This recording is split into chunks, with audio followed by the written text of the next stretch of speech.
अस्सलाम वालेकुम गाइस, कैसे हैं आप सब लोग। उम्मीद करती हूँ आप सब ठीक होंगे and welcome back to my new vlog. और सबसे पहले आप सबको बहुत ज़्यादा ईद मुबारक।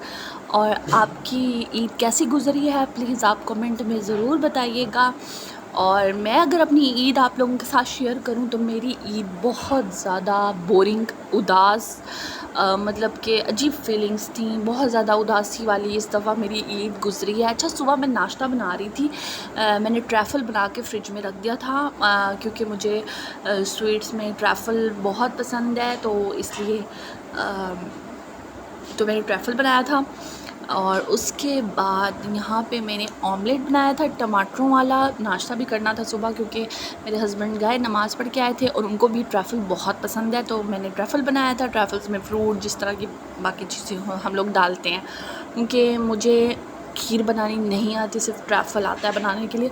और यह इतना मासूम सा बकरा बाहर बैठा हुआ था और बहुत सी मासूम सी इसने शक्ल बनाई हुई थी, तो यहाँ पे बैल ज़िबा हो रहा था और इसका एक क्लिप मैंने बना के शेयर कर दिया, क्योंकि ईद का जो छोटे छोटे मूवमेंट्स जो मेरी ईद गुज़री है वो सारे मूवमेंट्स सुबह 6 से 8 बजे के दरमियान तो मेरा टाइम सही अच्छा गुजर गया। उसके बाद बहुत ज़्यादा मुझे बोरिंग हुई थी, बहुत ज़्यादा मैं बोर हो रही थी, मतलब कि बोर के साथ साथ मैं उदास हो रही थी। क्योंकि उदास आपको पता है मैं क्यों हो रही थी, मेरी फ़र्स्ट ईद है जो मेरे बहन भाइयों के बग़ैर थी, मेरे अम्मी अब्बू के बग़ैर थी। मुझे बहुत उनकी याद आ रही थी, क्योंकि मैं उदास भी हुई हूँ और मैं मतलब थोड़ी थोड़ी रोई भी हूँ, क्योंकि मैं पूरा दिन अकेली थी और मुझे फीलिंग ही नहीं आ रही थी कि कोई ईद है, ये ऐसी ईद होती है, तन्हा बैठना, अकेले एक ही रूम में बैठे बैठे तंग आ जाना। तो शाम में ये फिर खाने का टाइम हो गया और शाम को मैंने खाना लगा दिया। उसमें था बड़े गोश्त में, मतलब कि राइस बने हुए थे और चिकन बनाया हुआ था मैंने साथ में, क्योंकि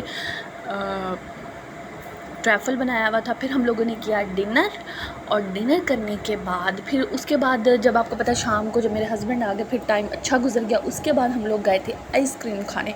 आइसक्रीम शॉप पे बहुत ज़्यादा रश था, बहुत ज़्यादा रश था। फिर हम लोग आइसक्रीम लेके घर आ गए, हम लोगों ने आइसक्रीम इंजॉय की।